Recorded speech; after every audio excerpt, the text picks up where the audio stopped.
lucky not to hold your breath. It was going to be a fortnight. I am not doing that again. No, don't do it again. You know, don't tell me to do that again. Oh, no, I don't think I told you to do it again in the first place. Okay. Okay. All right. Oh, just checking. Is the colour coming back to my cheeks? Yeah, kind of. Excellent. Yeah. It's all right. Blue's in this season. It's fine. Hello, actually, I have made my ears ring. Yeah, I should expect you. How have you been doing that a fortnight, you berg? Oh, I'm unhealthy. You are now. Hello. Hello. Good morning. Hello, lovely listeners. Hello, listeners. Hello, lovely listeners. Welcome to Frithcast episode 20. 20. 20. I always have to... 20. I always find myself having to sit and think about what episode it is, and it's fairly straightforward. We just add one every time. We do. But I know. You know. I get caught up on it sometimes. I'm like, what number are we on? What day of the week is it? Have I slept today? It's kind of all in there, really. If people can tolerate us up to like 100, 150 or whatever, we're going to really be in the... I'll be narnered. You're just going to have to stop counting. I'll be keeping a tally on the wall somewhere. 150 episodes. They'll probably only do 24 a year. They'll probably get bored of us by then anyway. Yeah, well, let's see how it goes. Hello. What are we here for? Well, that's a really big question. Why it's are one we of the here? difficult ones. What is the meaning of life? Why are we here? Yeah, no. Yes. No. Episode 20. So, last episode 19, we looked at some of the preparations or some of the things you can consider when you're preparing to do a ritual. Okay. So we talked about things like being aware of what kind of ritual you want, what kind of ritual suits you as a person, what kind of things you might consider, so how long you want it to be, how complicated, how short, what suits you as an individual. Yeah. Things like what clothing you want to wear for it, or whether you want to wear any special jewellery, or whether you want to use any special tools, or whether you want to prepare an offering which may take a little bit more time beforehand. Yeah. So we had a chat about that. So today's episode is kind of the carrying on from that discussion. Okay. About now you've done all your preparation, what do you actually do? So before we get into what you actually do, or you can consider doing, because it's all good and there are many ways, Yes. I think we probably ought to introduce ourselves. I am Suzanne. I am a UK ambassador for TAC, which is the Asatru community. And I am Kate, and I am not anything really. I'm just a druid who lives here. A sort of a druid. A sort of a druid. Yeah. A druidy thing. Druidy thing. Yeah, coffee-powered druid. Yeah. So not even a heathen. Well, we'll cope. But It's all good. You know, I'm learning as we go, and it's you know, so I just kind of weigh in and ask questions occasionally. Yeah, it's all good. So we hope you enjoy the second half of this discussion on how to do ritual. Ta-da! Ta-da! Ta-da! Ta-da!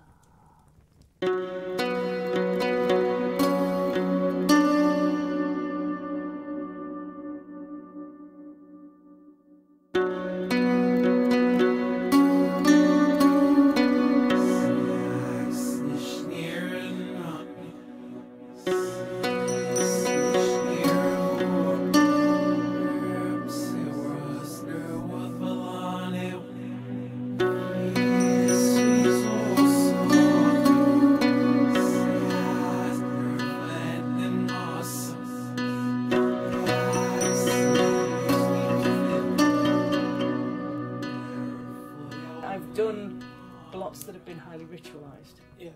I've done ceremonies that have been very long and very deep for me and very complex. But I've also wandered out to a thorn tree and poured a beer out for Thor and gone, "Watcher, this one's for you. Cheers, mate. I'm going to go back to my tent now and do my thing." And for me, both of those have value. Anything in between has value. It's just how you understand that, what you as an individual are comfortable with. Yeah. And the more dynamic sort of form of it, I presume will sort of better reinforce your personal relationship with your connection the with deity in question. And yeah, so it's not to say this is the only way of doing it. It's not to say, there are as many ways of talking to the gods as there are lovely listeners out there right now. Every one of them will approach every god differently, every goddess differently. So if I come back to do your preparation, your long-term stuff, get all your kit ready to go, get me washed, get me dressed, get to wherever it is I'm going. Preferably on time. Especially if I'm going to be there with a group, they kind of need you to be there as well. Even if helps. It does. It's slightly less embarrassing if you turn up on time. So if you are doing ritual for yourself, that's fine. You'll know when it's time. Or even if you think, right, the kids aren't coming home from school for half an hour, I've got time. Now is my time. That's it. And I know at 25 minutes time, they're going to come clattering through that hallway, or I've got to go pick them up from school. So this is my half an hour to commune, to connect. This is my half an hour space to talk to the gods. You know, you might sort of have one evening where you think, actually, no, I'm clearing my social diary. That's my space. You might choose to connect with a local pagan group, especially at solstices, equinoxes, and go along to their celebrations. You might have a local kindred that you go with and connect with other heathens at a particular time. It's all good. However you can make that connection, you know, the emphasis is on connection, and you might think, well, actually, I don't want to carve time out of my day to go and talk. The gods can see my actions, and that's what's important to me. That's all good too. Either way, I like taking time to create ritual. Just occasionally sort of look up from what you're doing and give it a sort of see, hear, Mars, or... Okay, maybe not Mars. No. Unless you're in a very specific line of work. Yes. Yeah. See here, Mars, I send these 6 men to you. Yes. Yeah, no, let's not be doing that. No. Unless it is your job, obviously. Yeah, and then that's all good and maybe groovy. Anyway, moving on. So, long-term preparation. I've finally got to the site where I want to do my ceremony. This might be a public park, it might be a private garden, it might be a member of your kindred's garden or house or space. I've done ritual blocked in the middle of a field, in the middle of a private back garden, in somebody's house because it was sheeting down with rain and none of us were going outside. Darn right. Yeah. So out came the electronic candles and we just got on with it. It worked just as well. It did. Yeah. So it's all dependent on circumstance. Once you've got all your kit, you're probably thinking, well, what do I actually say? How do I start this? And for me, there's several parts to a blot. Okay. So I start by creating sacred space. Now, it may be that the space that you're using is a space that you have laid aside just for ceremony, for ritual. It may be that you don't have that luxury. It may be that you're using a corner of a private park or a corner of a garden or your living room. Or your living room or your kitchen, wherever. But what I tend to start mine with is what they call hammerite. The hammerite is generally where you look at each compass direction and up and down, and you ask for that space to be made sacred for the duration of that rite. Okay. You are essentially saying, I am picking up the phone and getting a dial tone. This is in preparation for me making my call. Yeah, that's so a this good is way what of, I'm I doing. like that, yeah. I'm plugging my modem in.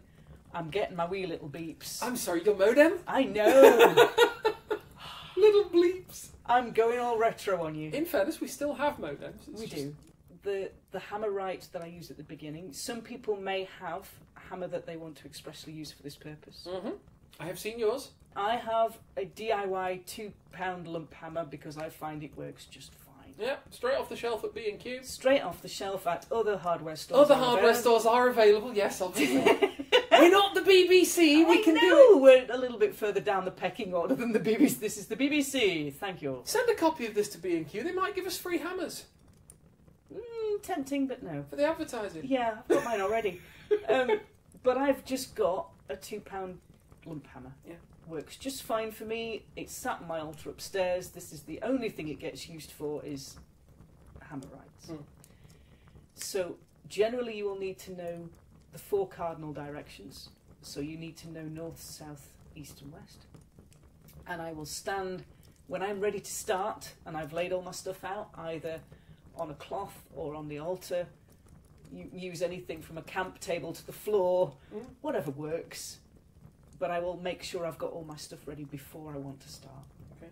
And I will generally start with a hammerite to create that sacred space. If you like, pick up the phone and get that dial tone, ready for you to start making that connection, that communication.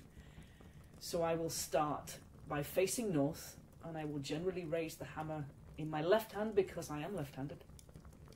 And I will say, hammer in the north, hail and hallow this holy stead. And then I will point east and repeat, replacing the word east into said same. Hammer in the east, hail and hallow this holy stead. And then I will point south and west, thusly. I'm actually doing it. I know, it's very good. I've got a whole demonstration thing going on here. Listeners, you can't actually see it, but I'm with the pointing. I'm doing the pointing with an imaginary hammer in my hand. It's quite a good, So. I mean, if you don't have a hammer or you don't feel that that's your thing, you could just use your open hand and hold it into each direction. Yeah. Palm out to the north, palm out to the east, south and west. The other 2 directions that I tend to then use are hammer above, hail and hallow this holy stead. And then I will either crouch or drop the head of the hammer towards the ground, hammer below, hail and hallow this holy stead. And that covers your 6 directions. 6. Yep. So that, for me, creates the beginning of that space, the beginning of that sacred area. Just for that duration, this is the area that I deem sacred for me for now. What I will then do is generally I will acknowledge or offer to the land spirits, the spirits of place. So I may say, hail to the spirits of this place. We stand here and think of you and honour you in the way that you deserve to be honoured. Yep. Or something like, hail to the spirits of this place, accept this gift, we wish for friendship between us. Yes, I've heard that. Yeah, so something fairly short, fairly simple, that will just greet the spirits of that place. I will then greet the ancestors in the same way. So I may say something similar to, hail to the ancestors of blood and spirit. We recognise you and all your line coming down to us. Okay. Be with us today. Stand with us today. We welcome your presence with us today. So you are acknowledging all your ancestors. So I will say, hail to the ancestors. Okay. Hail to the ancestors of blood and spirit. We bring you a small gift, or this gift is for you. I may say, we light this incense in your honour, and light it. Which generally means, pro tip, bring matches. If you are absolutely guaranteed that it is not going to be remotely way damp, bring matches. If not, bring a lighter. Because the chances are, when you get to the point where you need to light your incense, your matches will be damp. Or one of those things. Or they won't strike. One of those things with a long prong, where Yes. you press the button, and they're commonly referred to in our local pagan community as a cosmic clicker. You get a cosmic clicker, yeah. One of these gaslighters. We have like a little gas lighter with a long firelighter thing where you click the trigger and the flame comes out. A tiny flame comes up at the end of the tube. So they are known locally here as a cosmic clicker. Yeah, get a cosmic clicker. Take a spare. Take it from me. Matches don't always work, and if your incense is even remotely damp, it won't light. Take firelighters. Yeah, take kerosene. No, don't take kerosene. Don't take kerosene. Don't take kerosene. Bad idea. Bad. Please, ancestors, accept this incense, which I will burn for you when I can get the dratted stuff to light. I'm going to get into trouble. You'll be fine. Somebody from the fire service is going to hear this, and I'm going to get a phone call. Yeah? Yeah. And don't encourage people to take kerosene or petrol, whatever. Yeah, don't do that. But if you have a suspicion that it's going to be damp or cool outside, I tend to take lighters as well as matches. Because there have been I have learned from experience, there have been instances of getting to the point where I need to light incense as an offering and not being able to light it. Also, if you're on the subject of the fire service, if you're inside, yes, do take care when you're lighting stuff. I mean, I know it stands to reason. You're all grown-ups. You probably don't need. This is why we have like tea light candles with the batteries in the bottom. Yeah, but it always bears saying again. Yeah, do not be setting fire to your kitchen through doing this. Bad idea. It's just not a good thought. No. So after I've said hail to the ancestors, I will say a general hail to all the Aesir and the Vanir. Okay. Generally, doesn't matter whether it's for a season or for an event or for a specific god or goddess. I will say a general hail to all the Aesir and Vanir, and I may offer them some mead, or I may offer them a small offering to all of them in general.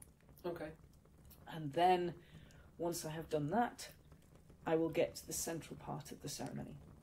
So if this ceremony is for a particular deity, I may mention them by name, I may offer a prayer of praise, I may mention all their titles and areas of influence. Some people sing or offer a song. Some people will do readings from the Havamal. Okay. For a particular verse that is of particular relevance, or they may do a reading from a saga, that has, again, particular relevance to either the time or the occasion, the time of year, or the god or goddess in question. You may want to mix up prayers, you may want to mix them with readings from the Havamal, with saga, with pieces of music that people play. You may want to organise a call and response prayer that your group will sing with you or say with you or chant with you. You may have somebody that wants to play music that will honour that particular deity or that particular time of year. Or you may, that middle section tends to be the part you can tailor most. Somewhere in there, if it's for a particular deity, you may have an offering for them, aforementioned cake or bread, or you may want to... Mead, also good. Yes, mead. Also, pro tip, if you're going to be doing a ceremony with a group, have a non-alcoholic alternative with you. Yes. Because there may be people who are driving, or there may be people who can't have alcohol due to medications, and you, as a host, as somebody conducting the block, you want to make sure that they can also involve as much as they want to. Inclusivity is the watchword. Also good, yes. And that interconnectedness with people. Yeah. All people is all good.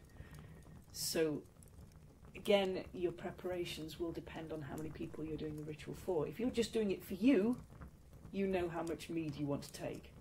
If you're doing it for a group all the meat. Not yet. Wait for it. Okay, sorry. If you're doing it for a group of 3 or 4 people, yeah, you probably know that they're probably going to take a sip or 2 each. Yeah. If you've got a circle of 200, then you're going to have some very happy monks on Linda's farm. You're going to have some, yes, or wherever you happen to get. Other meads are available. Oh, yeah, of course, yes. Yes. So then you take all the mead because you're going to have 200 people taking a sip. Yeah. So again, depends on your context. How many people, what's going to go on, whether anybody wants to have speak a reading, or whether you ask somebody else to do part of the reading, or whether you just lead it yourself. That middle part can be tailored as long as or as short as you like. Traditionally, when you've offered around either, if you've cooked bread, when you get to that particular point in the ritual, you may want to share. You may want to say something like, from the gods to the earth, from the earth to men, there is connection. Yeah. Men with a capital M, meaning the folk, meaning the kindred. Yes. Humans, people. Humans, people. Yes. Yes. So from the gods to the earth, from the earth to the humans, people. Yep. That's how it works. So you're enforcing that connection. And you can then symbolically offer part of that bread you have shared between you back to the gods. Okay. and symbolically offer a piece back to the land spirits in the earth. So you are creating that connection between all of you, between the humans, people, and the earth and the gods. Yeah, that sounds sensible. Yeah. So when you have done that, and you have done the praying that you want to do, or you've sung the songs that you want to do, or even you've walked up to a thorn tree and gone, "Watcher, I've got your beer." Also good, works just as well. Yeah. You may want to then close the ritual. Okay. Or start that preparation of closing it down, or coming to an end of it. And I tend to come to an end of it in the reverse order that I've gone into it. So I will say, hail and thanks to all the gods, all the Aesir and Valia, all the mighty ones. Yep. Hail and farewell. I will then say something like, hail to our ancestors of blood and spirit whose lives have led down to us.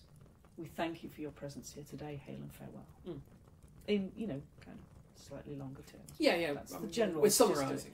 Summarising. So I will then say, hail and thanks to the spirits of the place. Yeah.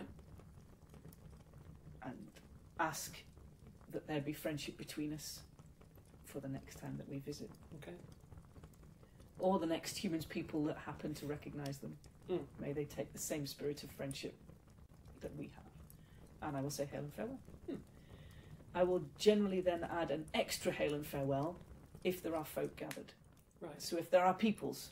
Humans people. Yeah. If there are humans people apart from me, I will also thank them for coming. Okay. And say hail to the folk here gathered. Hail to the humans people here gathered. Okay. Thank you for sharing this with me today. Thank you for celebrating this occasion. Thank you for marking this event. Hail and farewell. Hail and farewell.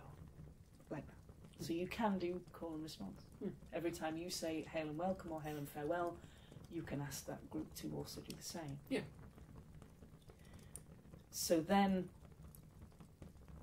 I will generally wait for a moment and just have a moment of quiet.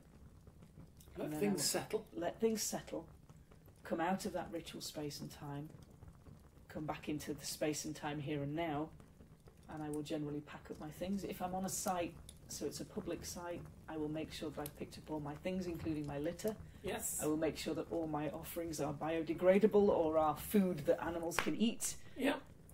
If there is incense, I will make sure it's docked, and I just leave the ash behind, and I take the stick or the cone or the plate that it's been put on.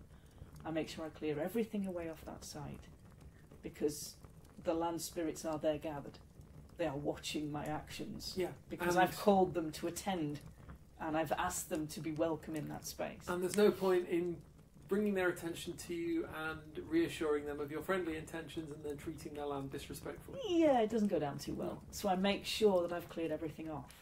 And if I have left them offerings in the form of, say, an apple in the autumn time, or seeds and milk, or seeds and water, I will make sure that it's not necessarily tidied away, but not in the middle of a great big grass field. Okay. So if there is a tree, I may put it near the roots. If there is a path going through that site or near that site, I will try and put the offerings off the path. So the land spirits can find them, but the other human peoples that come along don't perceive there to be mess on that side. Okay. And then I will generally go home. And if I have dressed in ritual kit, I will also make ritual of taking that kit off and putting it away, especially for next time round. So I may put my hammer back on my altar. Yep. I may put my oath ring back on my altar. I may take off any ritual clothes or any ritual jewellery and put it away safe for the next occasion. So that's basically how I do it. Yeah. It might not be how everybody does it, and that's all good. The ways that we all connect are all different. Yeah. You can choose to do it with more ceremony, you could choose to do it with less ceremony. It's what's comfortable for you. And it's how it works for you as an individual person. And it will change according to circumstance, I imagine. So, yeah, and it may change as you develop in your practice as well. Yeah. It doesn't necessarily mean that the things you did in the beginning were wrong, it just means that those things were right then. Yeah. How you do it this week isn't necessarily going to be the same as how you do it next week. Yes, and the great freedom of this is that you can change. Yeah. and try different things out until you find things that you are personally comfortable with, which will change through time. So it will develop, and you may find that you have a liking for using spontaneous prayer. You may find you've got a liking for just sitting and being in that space and just being in that moment and just sitting in silence. Meditative. Yes. You may find that you want to dance, that you want to sing, that you want to chant, that you want to scream. That's all good too. Very therapeutic. Indeed. So I've heard. A little bit disconcerting if you're in an urban area. Yeah, please just watch yourself if you're going to do that. Not good. But again, it's what is right for you. What is right for your circumstances, what is right for your intent, what is right for the connection that you have if you're, giving thanks to a deity that you give thanks to. If you're giving thanks to a God that you frequently give thanks to, you will develop particular patterns and particular ways of doing things, and that's all good. Yeah.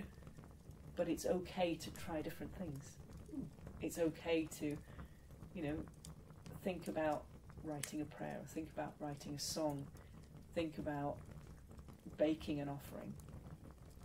Even if you've never done it before, have a go at it. The gods and human peoples appreciate time and effort put into things. And if your cake comes out a little bit wobbly, just fine. Which, let's face it, mine would. Mine has been known to be slightly wobbly on occasion. Yeah, pro tip, wobbly cake is just fine. My cake usually comes out very wobbly. Very chocolatey. Also good. Whether it's a chocolate cake or not. Because let's face it, there's really only one kind of cake. There may be. All roads lead to chocolate cake. Yeah, there's chocolate cake that's got chocolate in it, and chocolate cake and other cake that hasn't got chocolate in it yet. Like you're thinking. Have I mentioned that today? So we're hopefully giving you a few things to think about. We'll put some links into the description so you can, have an explore. Find out different ways of doing things. If you find that doing the Hammerite and then just sitting quietly works for you, if you find that writing out ritual works for you, word for word, if you find that high ritual works for you, the lighting of candles, putting on a particular clothing, going back to the same space every time works for you, do it. Sensors. Yes, with the big ball of incense on a string. Yeah, I'm swinging one. An can imaginary one back and forth. Yeah. I don't know why, because we're audio. We are, but I can see it, and it's all good. So if you find those things work for you, do it. There is nothing saying that, you can look at the historical accounts of ritual, but there aren't that many. There are some accounts of what a temple looked like. There are certainly accounts that say Gothies existed, priests existed, but not every community had access to one. No. And generally it's accepted now that nobody stands between you and the gods. You face them directly. Everyone is their own priest. Everyone is their own priest. And sometimes it's nice to have a Gothi or a Githa leading ritual, leading blot, leading giving thanks, giving praise. Sometimes it's nice to do it yourself. Yeah. Even if it's just for you. Even if it's you and the gods. That can be an amazing experience. I would imagine so. Even if it's, you and two friends who may not be heathen. That can be good too. If it's you and your pagan group, and you're helping them understand what a Norse ritual looks like, or you're taking part in pagan ritual, Wiccan ritual, it can still have meaning. It can still have that connection. So we hope you've enjoyed that discussion on some bits and pieces to consider when you're thinking about ritual, talking with the gods. it's probably time we end it there. Okay. Because it's been quite a serious episode, this episode. has, You probably need to go away and just have a coffee and a cake, or your equivalent thereof, because there are many treats and they are all good. You could have tea. You could have iced tea. Don't have iced tea. Iced tea. I can highly recommend iced coffee, though. Really? No. Iced latte. No, Lovely. no, it's wrong. It's coffee. It No, can't possibly be wrong. It's All coffee. cold coffee, and it's wrong. The only time coffee should be cold is when it's in cake. No. Yes. Coffee is always right. Okay. Lovely listeners, Kate and I are going to go away and discuss the merits or demerits of cold coffee, because yuck. Coffee. So Sorry. we're going to leave you for today. We are? And we hope you've enjoyed this episode. So I've been Suzanne. I'm one of the UK ambassadors for TAC. And how do I contact you? How do you contact me? You can find me online. Mm-hmm. It's a marvellous thing. The Information Superhighway. The Information Superhighway. You can find me online on Facebook as Suzanne Martin, or on Twitter at Suzanne TAC. Throw me a friend request, send me a message. If you've got any thoughts about what you'd like us to consider for a future Frithcast episode, just drop us a line. And if you want to find me, probably the best way is to have a small sort of excuse for a website at glassrain.net. You can visit me there. There's links to my various social media accounts, and otherwise all that stuff what she said. Yeah, so we will talk to you all next time. Bye-bye. Bye-bye. We go now? Vigo. Vigo! Vigo. Vigo! Whoosh. Whoosh! I am the leader! Wait. I am the leader! We go this way! Okay. Okay. And stop.